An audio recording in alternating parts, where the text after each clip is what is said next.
Congress and CPIM once fought against each other to protect democracy. Now they are claiming that they are fighting to save democracy. In fact, they are fighting to protect their interests. State BJP spokesperson Nabendra Bhattacharjee said this in a press conference at the state BJP office on Thursday. At the end, BJP has replied to the allegation made by India Alliance. On Thursday, a press meet was held at state BJP office and state BJP spokesperson Nabendra Bhattacharjee allegedly said that Congress and CPIM once fought against each other to protect democracy. Now, they are claiming that they are fighting to save democracy.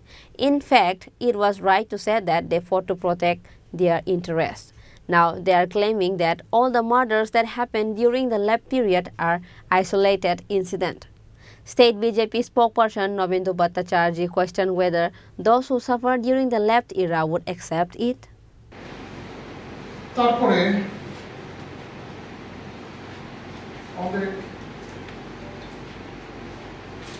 আপনাদেরই একজন সহকর্মী দেশের কথা সাংবাদিক আমাকে একটা পত্রিকা দিলেন। আপনাদের যারা মধ্যে পুরনো সাংবাদিকরা আছেন তাদের সবারই মোটামুটি ভাবে মনে আছে তৃতীয় বামফ্রন্ট সরকার প্রতিষ্ঠিত হওয়ার পর এই জিরানিয়ার কাছে দুষ্যন্ত নারায়ণ পাড়া সেখানে গণহত্যা সংঘটিত হয়েছে। এই গণহত্যা সংঘটিত হওয়ার পর দেশের কথা পত্রিকা আমার কাছে পত্রিকাটার আছে, কপি আছে। দুষ্যন্ত নারায়ণ পাড়ায় কংগ্রেস এনএলএফটির পরিকল্পিত গণহত্যার বিরুদ্ধে রাজ্য জুড়ে গণবিক্ষোভ, জিরানিয়া এবং নেতৃবৃন্দের শপথ, গণতন্ত্র। এখন তারা গণতন্ত্র রক্ষার লড়াই করছেন। যদি সিপিআইএম এর নেতারা তখন মনে করেন কংগ্রেস এবং এনএলএফটির যোগসাজশে সেই হত্যাকাণ্ড হয়েছিল, এখন সিপিআইএম কাদের সঙ্গে যোগ বেঁধেছেন? উত্তর নিশ্চয়ই রাজ্যবাসী চায়। রাজ্যবাসীর জানার অধিকার আছে। আপনারা কি এনএলএফটির সঙ্গে করেছেন সমঝোতাটা? বিধানসভার ভেতরে এবং বাইরে বহুবার অভিযোগ উঠেছে কংগ্রেসের সঙ্গে উগ্রবাদীদের সম্পর্ক রয়েছে। কংগ্রেসও পাল্টা অভিযোগ করেছে সিপিআইএম এর বিরুদ্ধে। এটিটিএফ এর সঙ্গে সিপিআইএম এর যোগসাজশ থাকার কথা বিধানসভার ভেতরে এবং বাইরে বলেছেন কংগ্রেসের, এবং এনএলএফটির বিষয়ে বলেছে যে কংগ্রেসের সঙ্গে তাদের যোগাযোগ রয়েছে।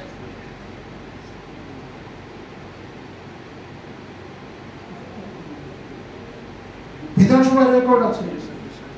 এখন গণতান্ত্রিক স্বার্থে আপনারা ঐক্যবদ্ধ হয় কোনো ব্যাপার না, আমাদের কিছু যায় আসে না। তাতে আমরা ধরে নিয়েছি এ রাজ্যের মানুষ জানেন, সাংবাদিকরা জানেন ফলাফলটা কি হবে। এক হলেই কি না হলেই কি আমাদের কিছু যায় আসে না। কিন্তু আপনারা যে কারণে আপনারা ঐক্যবদ্ধ হচ্ছেন বলে আপনারা ঘোষণা দিচ্ছেন গণতন্ত্র, এটা গণতন্ত্র ছিল? এগুলি কি গণতন্ত্র?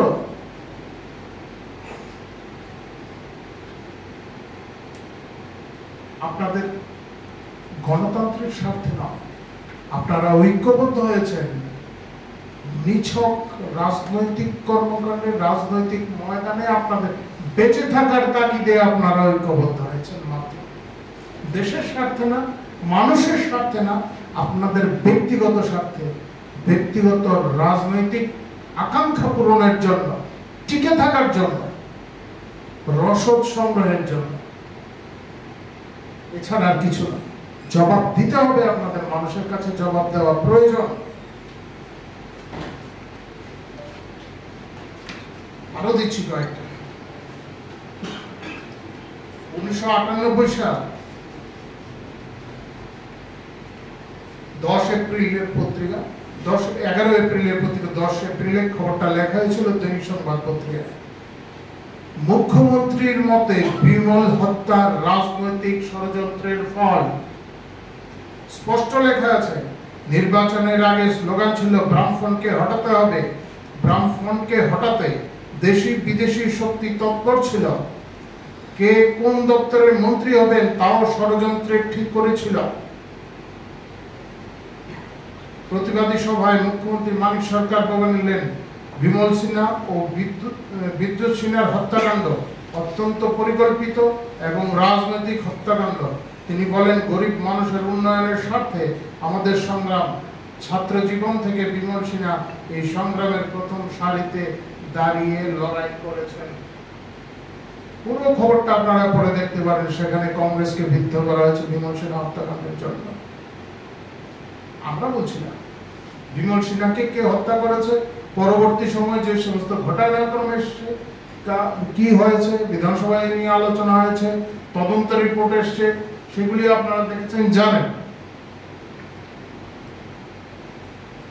যদি সিপিএম এর নেতারা মনে করেন হ্যাঁ ঠিক যে মানিক সরকারকে এখন সেইভাবে দেখা যাচ্ছে না, এই জোটের বিভিন্ন বড় কোনো সমাবেশে সেইভাবে দেখা যাচ্ছে না, ওনার অবস্থান কি উনি পাল্টেছেন কিনা খুব একটা স্পষ্ট না। তো যাই হোক, উনি কিন্তু এই কথাটা বলেছিলেন, গণতন্ত্র, রাজ্যের একজন মন্ত্রীকে হত্যা করে দিয়ে গণতন্ত্র, এটাই গণতন্ত্র ছিল। তাহলে আপনারা সেই গণতন্ত্রের কথা বলছেন, এখন গণতন্ত্র সংকটে বলছেন। আপনারা কোন গণতন্ত্রের কথা বলছেন? জবাব দিন। এই পয়েন্ট থেকে আপনারা জবাব দিতে হবে। আপনাদের মানুষ, এই রাজ্যের মানুষ জানতে চাইছে আপনাদের কাছে, আপনারা কিসের গণতন্ত্রের কথা বলছেন। আপনারা গত কিছুদিন ধরে নিশ্চয়ই লক্ষ্য করছেন, এখানে যে একটা আঘাত হয়েছে, সারা দেশের সঙ্গে এই রাজ্যে একটা আঘাত হয়েছে। এই আঘাতে শরিক রাজনৈতিক দল দুটি, কংগ্রেস এবং সিপিএম। তাদেরও আবার সবাই না, কংগ্রেসের দুজন আর সিপিএম এর হাতে গোনা 2-4 জন, তারা একত্রিত হয়ে বিভিন্নভাবে বিভিন্ন কথাবার্তা বলছেন। তাদের সঙ্গে তাদের যে সংশ্লিষ্ট দলের সবাই আছেন, ব্যাপারটা কিন্তু এমন না, এবং আপনারা সেগুলি প্রত্যক্ষ করছেন। সর্বত্রই এই 2-4 জনকেই দেখা যাচ্ছে। তারা যে বক্তব্যগুলি রাখছেন, তাদের মধ্যে একটা গুরুত্বপূর্ণ বিষয় হলো গণতন্ত্র। গণতন্ত্র রক্ষার লড়াইয়ে তারা নেমেছেন, বারংবারই বলছেন। গতকালকেও আমরা দেখলাম তারা এই গণতন্ত্রের রক্ষার কথা বলছে। গণতন্ত্রের ব্যাখ্যাটা কি? তাদের কাছে গণতন্ত্রের ব্যাখ্যাটা কি? তারা তো একসময় একে অপরের বিরুদ্ধে গণতন্ত্র রক্ষার লড়াইয়ের কথা বলেছেন একে অপরের বিরুদ্ধে। এখন কোন গণতন্ত্রের কথা বলছেন তারা? এটা স্বার্থ রক্ষার লড়াই। এটাকে তারা যদি স্বার্থ রক্ষার লড়াই বলতেন তাহলে স্পষ্ট হতো। ব্যক্তি স্বার্থ,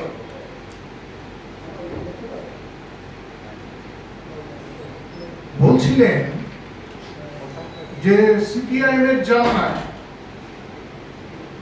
কংগ্রেসের যে বিশাল সংখ্যক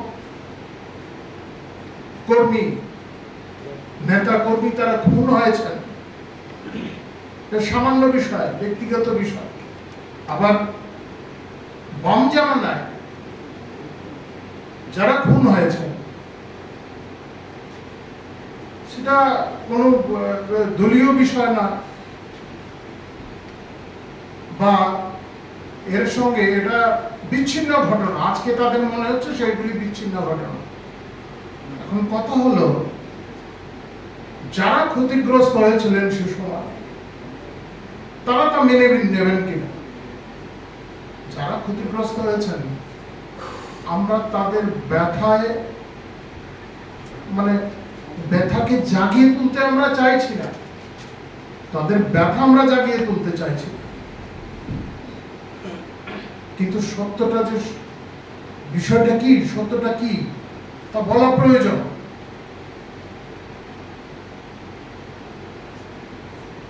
কারা এর সঙ্গে যুক্ত, কাদের ইন্ধনে এই সমস্ত কাজগুলি হয়েছে, সেই সমস্ত বিষয়গুলি অবশ্যই জানান দেওয়া প্রয়োজন। এগুলি থেকে তা স্পষ্ট হয়ে যাবে।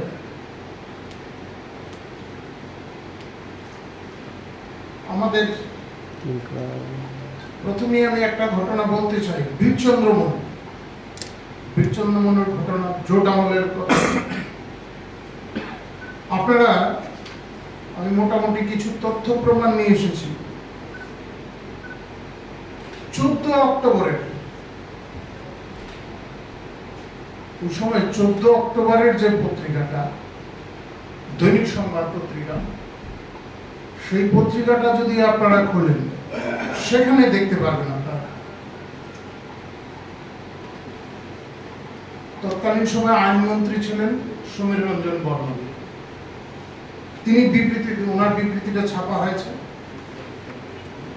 শ্রীরাম পাল জনরোষের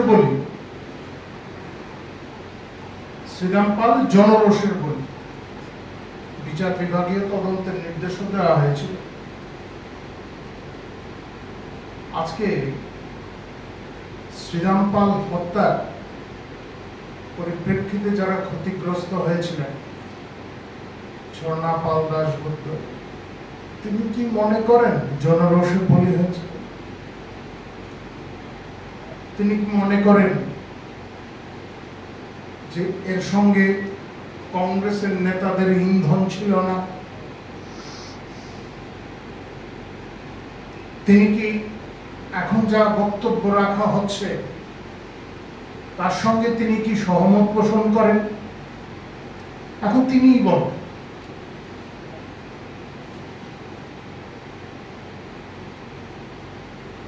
আজকে এই বিষয়গুলি পরিষ্কার করা প্রয়োজন।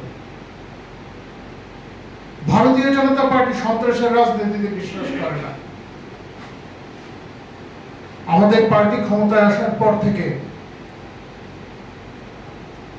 নির্বাচনের পরে কোথাও কোনো রাজনৈতিক সন্ত্রাসের বলি হননি কেউ, একটি দৃষ্টান্তও নেই,